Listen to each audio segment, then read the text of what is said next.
Welcome, Internet, to another episode of Makers on Tap, live edition. We're sitting in the Makerspace studio. Mm-hmm. Who else here? Jay's here. This is Joe. And Aaron. Who are you, Jay? I'm a maker. No, you're Are not. you really? Okay, I'm an artist. You know what these mics are missing? Beer? Haptic feedback. For what? I don't know, you just... How could you possibly control You were hating that? on my shit last week about not having vibration feedback on my I thing. was not hating on anything. I was giving constructive feedback that your buttons weren't clicky. Now I want my mics to have haptic feedback. I want to know when I'm talking into it. Then all of a sudden, all our podcasts would be...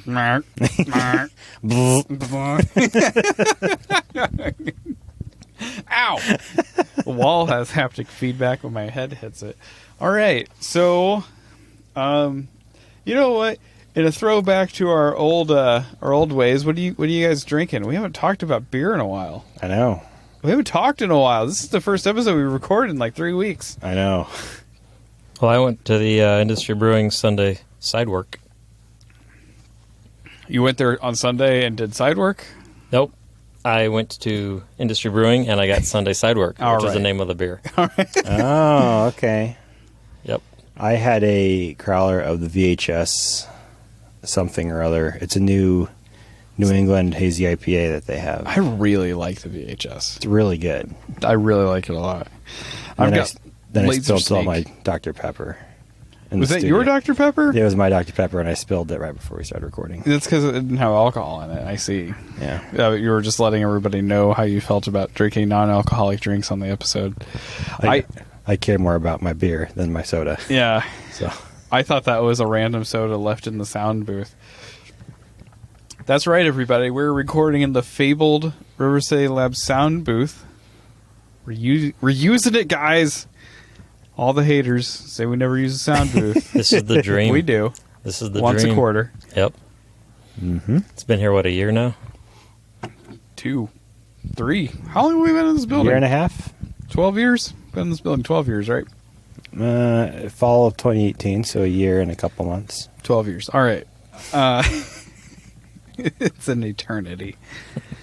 Oh, like it's been since we recorded last. So what episode are we on?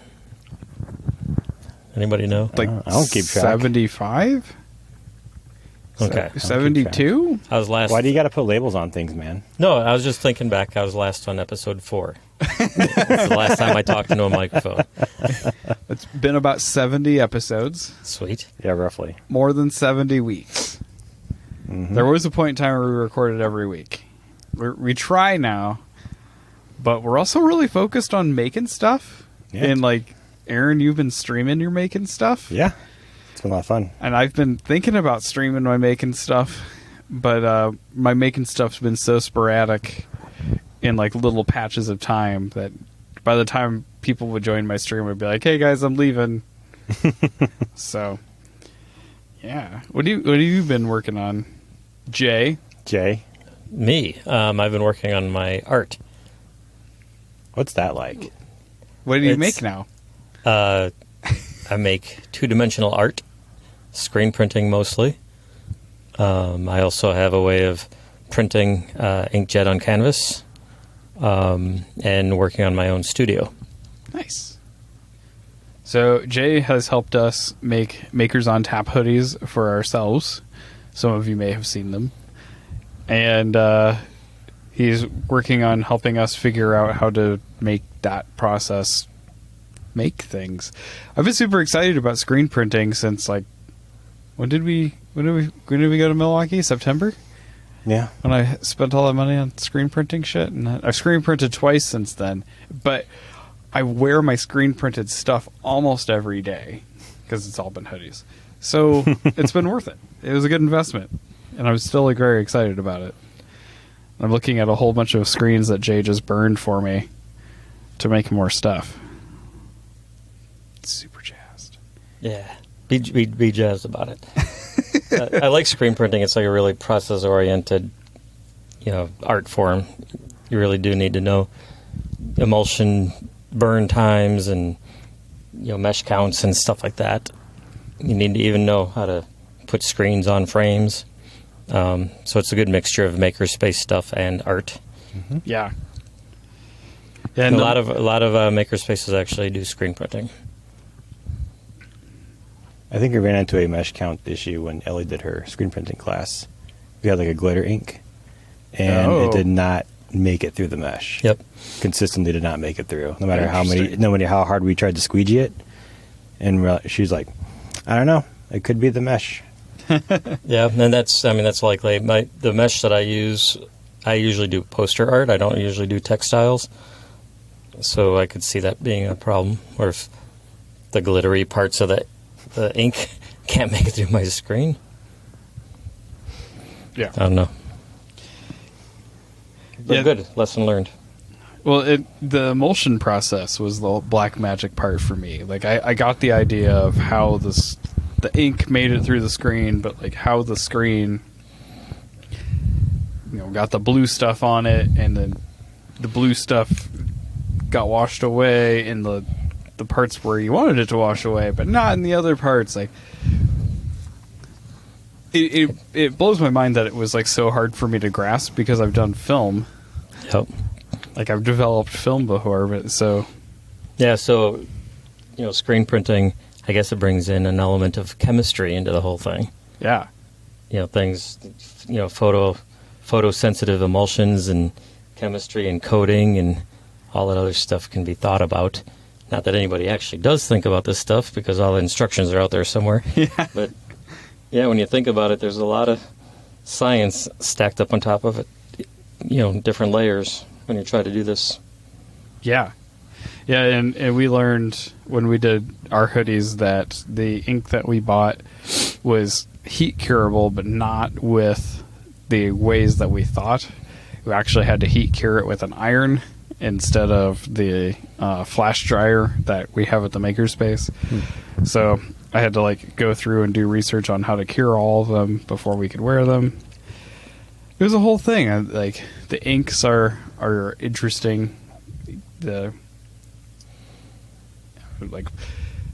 and I have been debating on spending a bunch of money on plastisol inks, Jay, and trying to learn how to use those so we can get bright, vibrant prints on T-shirts and stuff, and actually use the flash dryer the way it's made to be used, and not just as a giant fire hazard in the makerspace. And right.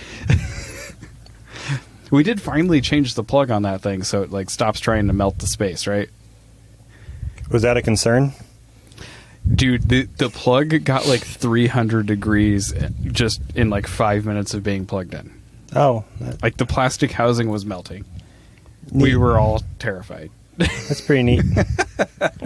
I think Alan finally changed that for us. And good. If I remember right, he changed it before the class. So, yeah. It's good to have a member who knows the electrical part of things. Yes. And knows when the plug's getting really hot, what to put, how to change it. Yes. It's good to have a member that's just okay with sticking his fingers in electrical boxes. Right. Thanks, Alan. He's a keeper. He's a keeper. The doer members are just great to have. Sometimes.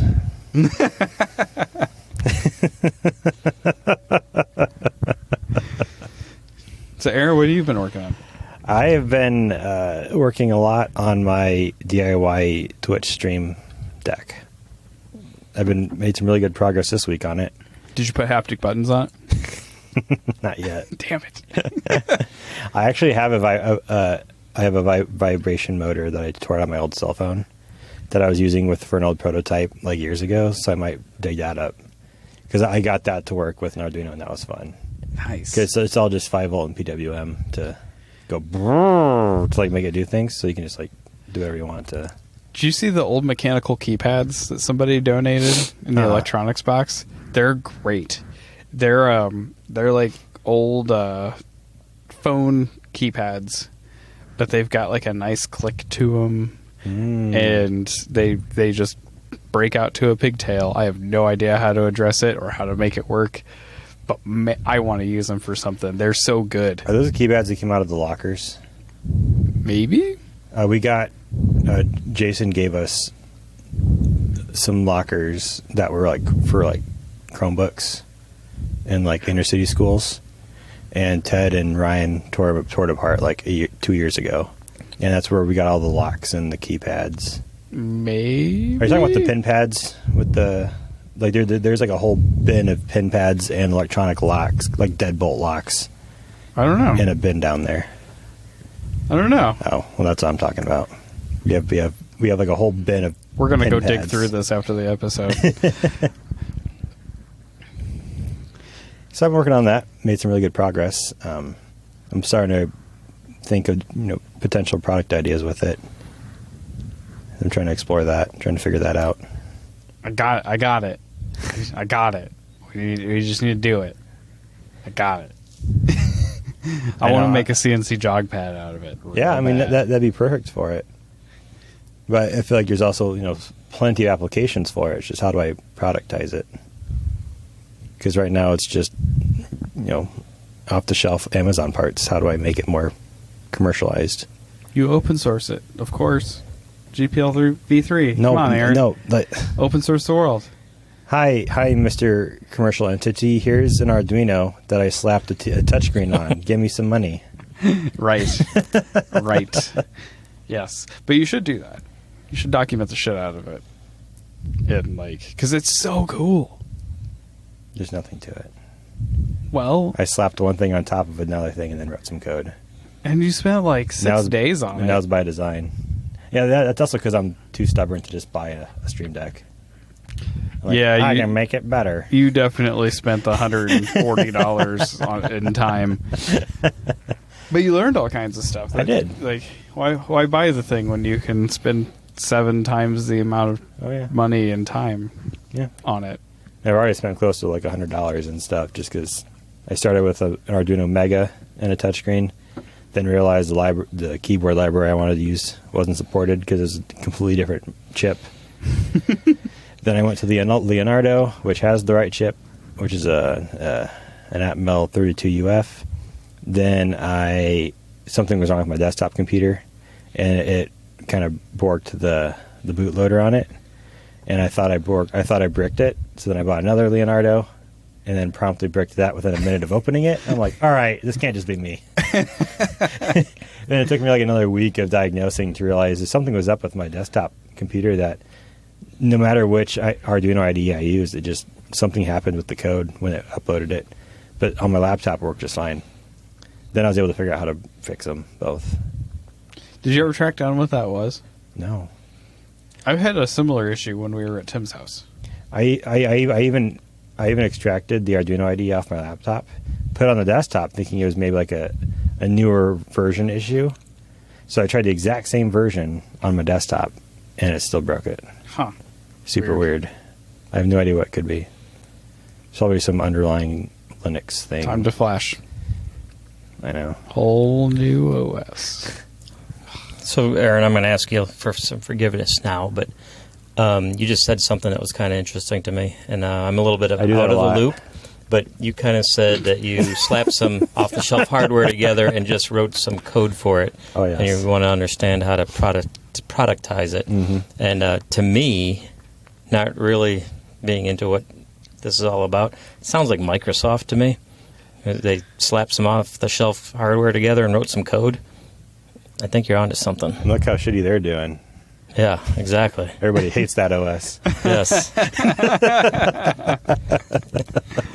But, yeah, that's how it sounds to me. Are you saying Aaron's the next Bill Gates? I think so. You better get on a plane ride and write an OS on a legal pad on the way there. Yep. I get what you're saying. It's literally $20 in Amazon parts and then some code. So I feel like you might have found the equation you've been looking for. Well, here's the thing: if I'm going to open source it and try and also sell it as a product, then what value am I adding? If I'm just saying here's the two parts you can buy for $20, and then here's some open source code, what can I add as the manufacturer / supplier of this thing that will add additional value on top of you just ordering the parts yourself. Support Yeah, but that sucks. sexy UI. Which is part of the code that is open source. Yeah. Yes. But, there's a difference between me buying the parts, sourcing the parts, loading everything, doing all this stuff, and me just buying a thing that has a shell on it that I have to log into and go, this button's going to make this keystroke, and I'm going to give it this tag. There's a difference. And just because you can do it, maybe I could do it, doesn't mean everybody could do it. That's fair. So, or wants to do it. I do that a lot. The magic for a lot of things is now lost on me just because I know so much that I'm like, anybody can do it. And a lot of things. Yes. So it sounds like you're in one of these situations where you can throw it out there, open source it, just stay ahead of the curve, keep adding things to it that nobody else thought of, do it better than everybody else. Have them just say, it's just easier to go to Aaron than to do this myself. And sell it to people like me who don't like to actually make anything. So for background, Jay helped build River City Labs into what it is today. And for the last 6 or 7 years, I've just constantly given him crap for being the lazy maker in the space, but he actually accomplishes more than most of us. I think I held up that end of the maker spectrum where I don't really make stuff, but I feel like I contribute. You can walk into River City Labs and not have to know everything because there's people around you you can ask questions to, but you could also enjoy good conversations and test out ideas. Yeah. But over the years, you've made some things. You've contributed Yes. a couple things. A few. Here and there. We may or may not have. You've helped start multiple maker spaces. I was going to say, throw out an example because I can't really think of anything that I've made. You made that one really terrible 3D printer that never got finished but was beautiful. That was kind of like a triangle. Yes. So I saw that the first time I met you I still want guys. to see that thing print. You guys did the mini Rip Rap Fest. Yes. Before Murph in 2016, I think. Yeah. That's when I first came. I went to that museum and I saw your weird printer there. Yep.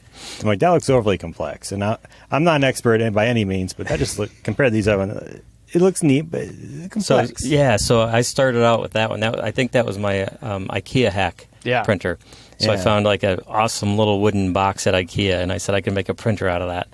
So I have a nice wooden box with some polished rods and 3D printed futuristic looking parts, and there's an X, Y, and Z, and everything moves. I just never got a hot end on it. It's so cool, too. It's in a box. I might pull that out for Rep Rap Fest this year. Get it working. Yeah, that might make for your clay printer. And it was going to be like a 4 inch by 4 inch bed. Yeah. It's a cantilever design. Yeah. Yeah. There's my artistic side. Now. I went from an aesthetic standpoint, saying what would a 3D printer look like from an aesthetic standpoint? Screw all the other technical stuff, and I worked backwards. Yeah. You should do that. You should get that thing going. Yep. Let me know how I can help. I certainly have enough parts. So from past experience at Midwest Maker Fest or Rep Rap Fest, we should just bring this non-working printer and have a goal of getting it working by the end of Rep Rap Fest. I will have my own non-working printer, I promise. Speaking of potentially working printers, we have things that are special coming on Monday, supposedly. That's what I've heard. And if you're releasing this tomorrow, like you say you are, Joe, hold to it. Monday. I'm so excited. Yeah. What are you working on, Joe? So much. Oh my God. I've accomplished so much in the last couple of weeks. It's part of why we haven't recorded, because I've actually been working on things, and you have been really a good friend and not fucking with that. So Do what I can. yeah. So in the last week, I have gotten the entire gantry bridge assembly built for the big CNC. I have ran the belts for the long axis, and then I bailed on the physical build and started working on the software side again. And so I built a little test bench for the Raspberry Pi 4 running to the Mesa card, which is a 7992. It's a FPGA for hardware-based step generation, and then it outputs to two different parallel ports. So I'm outputting to an old Probotics breakout board to my stepper drivers to then run to the CNC. And in the middle of all of that, I got really frustrated. And I do what I usually do when I get frustrated, and I start a new project. But the goal of that project was to solve the frustration that I have experienced with this project. And as I've been going along, I've been talking about how I wanted to document how I actually accomplished getting the Raspberry Pi 4 to drive the Mesa card to drive the CNC, right? Mm-hmm. Well, the guy who built a lot of the documentation that I've followed to get this stuff working used a really nice Python-based programming documentation, I guess, theme called Sphinx, and read the docs. And along the way, he sort of documented how we built the sites to document the Mesa cards. And so I started building my own site to document my side of the project and try to flesh it out a little bit more, because all of the documentation for building the Mesa cards that I've experienced has had so much assumed knowledge in it. Like, everybody just assumes that you're going to dig through the Linux CNC documentation to find these specific things to make your machine work. And I've spent like a year and a half digging through all of this documentation when I'm interested enough to look at it to figure out how to do all this stuff, and nobody else is going to do that. So I'm trying to compile it all into an easy-to-follow doc to get you from point A to point B.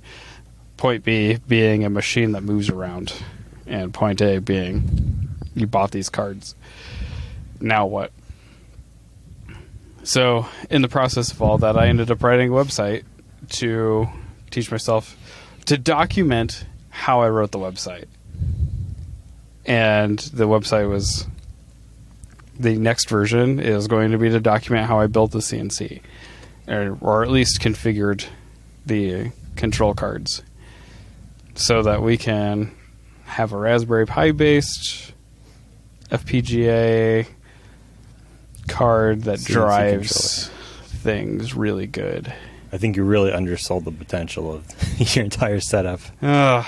Yes. So the end goal of all this is a Pi 4 based CNC controller that is not Gerbil. That is not expensive. That is not expensive. Easily sourceable. Yes. Open source. Yes. Good. Yes. And it's not an old-ass computer. And it's not an old-ass computer. We have yes. so many old-ass desktops that we're keeping around just for Linux CNC computers. Yes. And it's nice that there's been a lot of work going into a real-time operating system port, or a real-time kernel port for the Pi 4 to run Linux CNC on it, and you've been digging through that stuff. Yeah, and it's exciting because, like, the Pi 3 was always like, oh, I could run it, but it's terrible. And this is pretty good. I still don't think it's the end-all be-all. I think running like an Intel NUC or some small format PC that has an Ethernet port. That's the key part of all this.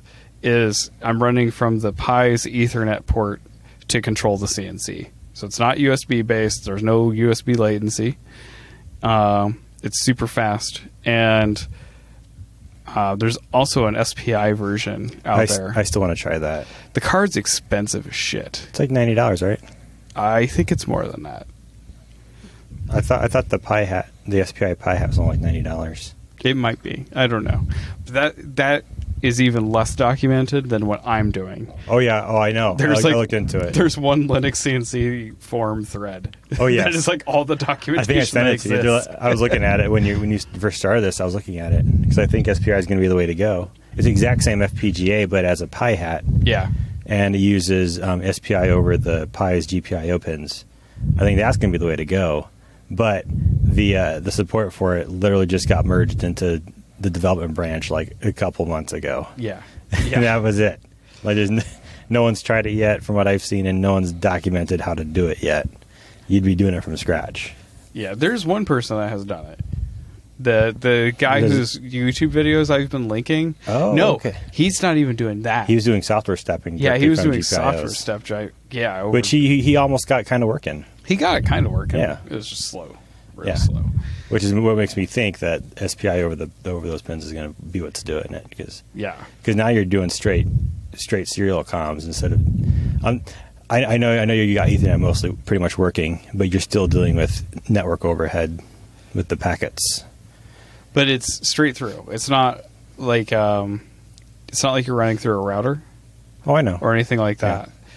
Yeah. And it's very fast. And what I'm hoping it will turn into is, I just have to have one long Ethernet cable for my CNC machine instead of a whole bunch of 30-foot cable runs for my big CNC.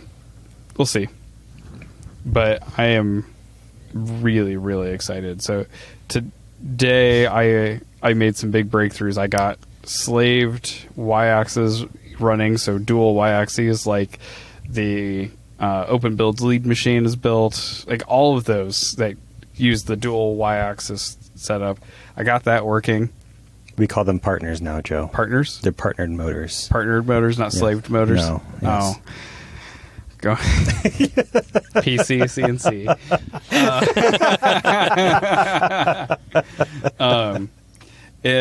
I was very concerned about getting that running because that used to be really hard. There used to be a whole bunch of like black magic that had to happen in the configuration files, and now it's like y-axis is joint 1 and joint 2, and make them run together. You use home sequence the same number. It's really, really easy now. But you know what? It's not easy. Finding that in the documentation. That's what we're going to change. Maybe. I could get bored with it too. I don't know. But I'm making progress on it, and it's very exciting. So I got slaved y-axes together, and I got the synchronized homing. So squaring with the homing switches. Like I've always been complaining that SmoothieWare doesn't do. I got that working, and it's really easy to get working now. Nice. Which, like, getting those two things done was pretty much like the whole hurdle for building the machine. I almost don't want to build the machine now because, like, the hard part's done. The challenges have been solved. Yes. The puzzle's been solved. New puzzle. But what's really cool about all this is between the Pi 4 and the Mesa card that I'm using, like, it replaces the old parallel computer completely with a stack that's about the size of a Pi 4. Yeah. Like the FPGA card is the same size as the Pi 4. So it replaces those two things, and you could just plug it into any parallel-based Linux CNC Mach 3 machine and point it at the right pins, and it'll go. And that's really damn cool. Mm-hmm. And, like, the even cooler part is I think the HAL files, the configuration files that I'm working on, I'm like 90% sure, other than the input pins, everything should just work, like, as you plug them in. It's a firmware file that runs on the Mesa card, but the firmware for the most part is very similar. So there's like a little bit of rewiring that might need to happen based on the firmware, but it's just flip-flopping pins to the right ports. It's pretty straightforward. So, like, your Probotics Comet that we have at the space now, it could get ran off these FPGAs with a Pi. The asteroid? Yeah. Yes. Yeah. Cool. Let's do Neat. it. I forgot thinking about it after I sold it to the space. It runs fine. It's got a really good computer that runs it. It's fine. Nice. As Billy Rubin learned this week, don't fuck with working machines. Wait till they break to play with them. Mm-hmm. So yeah, building documentation sites and building a big CNC. That's what I've mainly been working on. And I'm really jazzed about both of them. I'm proud of you, Joe, Thanks, for Aaron. getting your documentation site up. And it looks good too, Yeah. sort of. I mean, it's not pretty, but I think the documentation's easy to follow. It's just the standard read the docs theme, right? Yeah. Just using Sphinx, Yeah. which is a static site generator. It is a Python-based documentation generator. So it just takes markdown files. It takes restructured text, which is markdown on steroids. Oh, why you got to be so special? It's so they actually have like a whole page on why they don't use markdown, and the biggest reason is there's no standard for markdown. It's fair. Like there's a whole bunch of styles of markdown, and it's hard to support the one that you know. Like, so there's one standard for restructured text, and it's not that different from markdown. But it's more extensible, and there is a read the docs plugin that will read markdown, and it's compiled into my site. It's just one extra line of pip install, but I'd rather just use the thing that it's made for because it's just as easy to write. I'm not good with markdown either, so if I'm going to learn one, I'll just learn the one that works. But I did find a really sexy restructured text extension for VS Code that every time you save, it rebuilds in the right-hand pane. Oh, yeah. Oh, nice, yeah. Yeah, so it's got the markdown preview built in. Yeah. Yeah. That's So- always fun. I use that a lot. It's pretty okay. Pretty okay. Pretty okay. So, yeah. Anything you're excited about on the horizon? Either of you? I should be getting my printer soon. When soon? I saw your tool head. Yeah, that thing looks neat. I don't know. I keep hating to bug him because I know how busy he is. But he's like, "Oh yeah, I gotta mill the new plates this week, so it should be sent out next week," and that was last week. But again, I'm in no rush, so I'd rather it just be good when it gets here. Yeah. If there's delays, there's reasons for the delays. Right, And yeah. the only thing rushing anybody's going to do is just get things fucked up. Mm-hmm. So, I was expecting him to put a volcano heat block on it. When I had first reached out to him, I said, "Hey, I've got this Chimera I'm going to put on it. You want to give me like that new sweet circuit board that you're working on, and I'll just make it work?" He's like, "Oh, okay." And then I'm like, "I also have this volcano hot, and I was planning on using. Can you just like not give me the V6 or whatever, and I'll just put that on?" "Oh, sure, no problem." But then I see these pictures, and I think he's just assembling it all. I'm like, "Cool, I'll take it." Thanks. well, and the only thing that's going to change if you need a volcano is a fan, Which he did already. like cooling fan. Yeah, I asked him about that. He's like, "Oh yeah, it's all parameterized. You can just extend the ducts down." Nice. Heck yeah. Yes. He had a really neat. He was telling me because he's done a little bit of testing with it already, as far as calibrating the thermocouple in it. He came up with a way to kind of almost simulate printing with it to then tune it.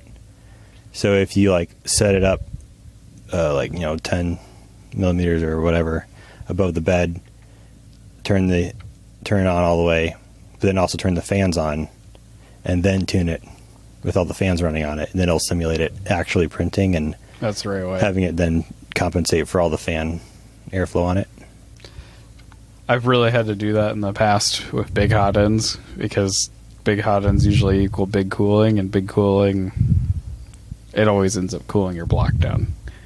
So thermal runaway ends up being a giant pain. Giant pain. In a similar fashion, did you see that DC42 from Duet posted pictures of the Duet tool head? Yes. Yeah, I did. It's so cool. That looks neat. So they made a tool head board for the Duet 3 that takes just power and CAN bus and then breaks all of that out into the inputs and outputs needed for the hot end. And it's so cool and so pretty, and I want it really bad. Really, really bad. Hopefully, we'll get to play with it and see it at MRF. Hopefully. Jay, are you excited about anything? Well, art. No, I'm excited. I went and, as you guys know, I got a studio, and over the last several months, I've been working to make a studio to where I can produce my art, which, like I said, screen printing and inkjet on canvas and stuff like that. And somehow I went from not having enough space and needing to produce a lot of art to I have like 13 pieces at Peoria Magazines in their offices. And then I have work down at Peoria Made, which is like a storefront in downtown Peoria. So my studio actually has no art in it. So I'm excited because I have all these empty walls. I have a studio and I have no art. So there's a lot of work that I can be doing. Nice. And then I probably have a backlog of 45, 50, some, sketches and things that I wanted to, turn into fine print art or fine art prints and stuff. And it's just getting out there to do it is kind of what's exciting to me. How do you sketch that all out? Well, most of that art that I just mentioned was done on an e-ink tablet called the Remarkable.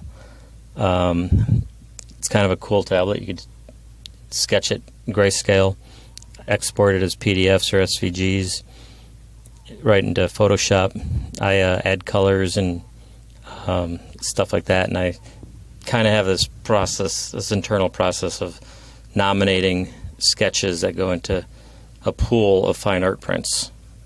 I know the e-ink tablet, the Remarkable, has like a pressure-sensitive pen. It's like really cool. I got it a few years ago, like while they were doing their Kickstarter type sale, and I really love it. But I do also paint directly on canvas. I do ink drawings on paper. That all ends up getting scanned, turned into silk screenable type images. Nice. Neat. Yep. All right. I guess excitable as far as a maker type of thing.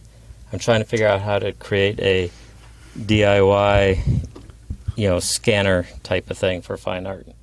Oh, yes. We talked about that last week. Oh, Yes. yeah. That is a fun sounding. Let's talk about that. Okay, What do we have for time-wise? So Do we there's a have lot time? of Yeah, oh, yeah.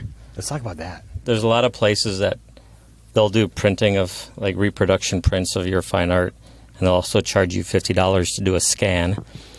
And a lot of these places, they don't really have efficient ways of scanning 2D fine art prints. They'll take high resolution photos with expensive cameras, or they'll just like run your stuff across flatbed scanners on their office copier and stitch it all together. So I know there's ways with Photoshop and other things where you can stitch high quality photos together. So I'm thinking about a project of creating an XY table that will take all the photos for you, and then all you have to do is export them and stitch them. Both for my own studio and for something maybe making a little profit off of to other artists. Yeah. So Jay brought this idea to me and Aaron last week, and then we proceeded to come up with about 45 different ideas on how to do it, ranging from just a simple CNC machine with a shutter button that is manually hit to bolting a cell phone to it and writing a whole app that has an accelerometer and like. Or just Yeah, an Arduino with an accelerometer, and then hardwiring the shutter button to the Arduino. Yeah, there's so many. I was intrigued by everything from just taking the photos on an even plane and making something very simple, all the way up to like learning assembly language and having robots, and still having the high res,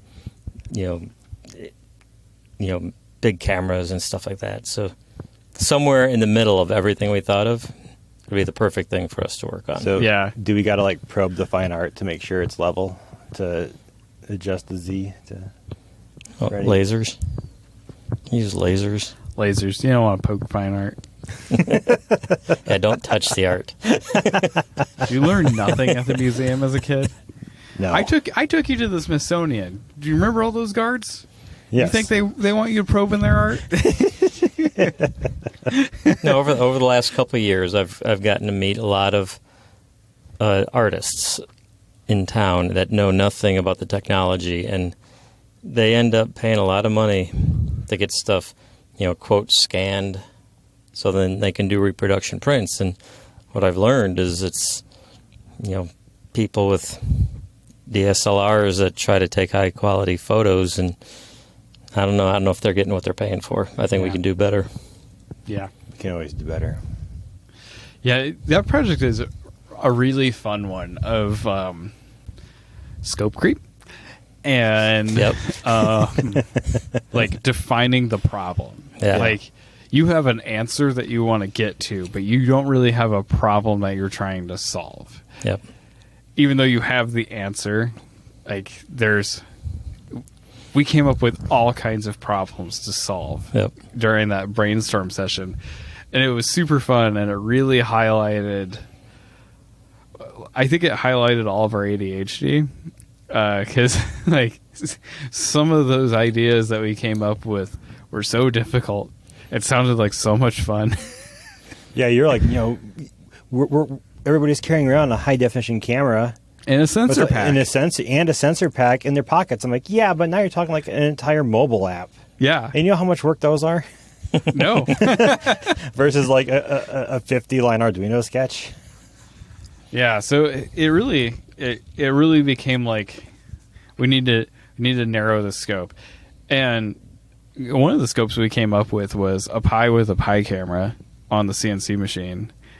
And that might actually be a really good way of going about it if we can find a lens combo that works well and turns into high resolution. Even like medium resolution can become high resolution if you can be close enough into the image and stitch enough together. So, and that's really where that came from. Yeah, Sam was just telling me about NASA or something has like software, open source software out there for stitching together stuff that when they put all the galaxy pictures together. He said, you might be able to use that. Yeah. I'm like, oh, that's interesting. I don't know how to do that, so I'm going to go the other route. Do you remember the guy that did all the insect prints? Yeah. That were I think that's what he used. Okay. So, yeah, it's a really, really fun problem to solve. But I think it's up to you to define how we're going to solve it. Yep. And, like typical, I'm coming from it from the backwards direction. I have somebody, a mutual friend of ours, that has a 60-inch wide format printer that he's storing in my studio and I have access to. So now my problem is I can't get a good enough image of my own art to get to that printer, where normally all the other artists I know, they pay somebody to scan it, they pay somebody else to print it, they spend a lot of money, and then they have to put outrageous prices on their art in order to sell it, or in order to make a profit off of what they're selling. I don't know. Somewhere I think we can solve all these technical problems in the art community. So just by experimentation and doing stuff. I think an easy place to start is my large format CNC on a building. And we bolt an SLR to it, and we use a remote shutter, and we just manually trigger everything, stitch it, and see if the concept works. That's where to start. Yes. I'll provide the art. You provide the CNC. One Aaron, of us you will wanna provide a provide camera. I'll bring the beer. Yes. Yeah, there you go. We need one more person. We need one more person to solve this. He needs long hair. If we go by the Silicon Valley formula, we need a big guy with long hair. I'm a big fan of the last project that you sponsored at the space, which was the temperature monitor at the old building. You're like, this building gets too damn hot. We need to know how hot it is. And so you paid for a particle photon and a temperature sensor. And you're like, Aaron, can you code this up? And I'll double the materials and I'll give you like your own photon, all this stuff. I'm like, all right, that's fun, but I don't want to be too helpful. Right. So I did my thing, and I read the right temperature of the space in Fahrenheit. But yeah, you remember this now. So I read it in Fahrenheit, but then it'd be too easy just to send that to Slack so that we know. So I converted it to Celsius, and then for every degree in Celsius, I converted it to one fire emoji. Yep. So Slack had a constantly running, updating channel telling us how many fire emojis we had. Yeah. Yeah. And I ignored that channel really fast. And then we forgot to tell the landlord. And then he comes up and he's like, "Hey, so like, should I be worried about the space? Because I'm seeing like a lot of fire emojis in this channel." No, the thing that was great about that project is after you were done making it all work, I was able to start telling people I know that I'm a maker because I came up with an idea and it's working. Yeah. Then once everybody figured out the formula, then I just reverted it back because then it was no longer fun. Yep. And that's Aaron in a nutshell. It is. No, I'm glad you brought that up. I forgot about that whole thing. Yeah, that was a lot of fun. Yeah, I did too. All right. Well, I'm tired, and I have a meeting in a few hours. So, You have a meeting in a few hours? yeah, just a few, couple. Supposed to have a day off, but no, gonna have a meeting. It's not gonna go well. It's gonna be all right. You guys got anything to add? I'm good. Just Midwest Maker Fest is right around the corner. God damn We it. need people. God damn it.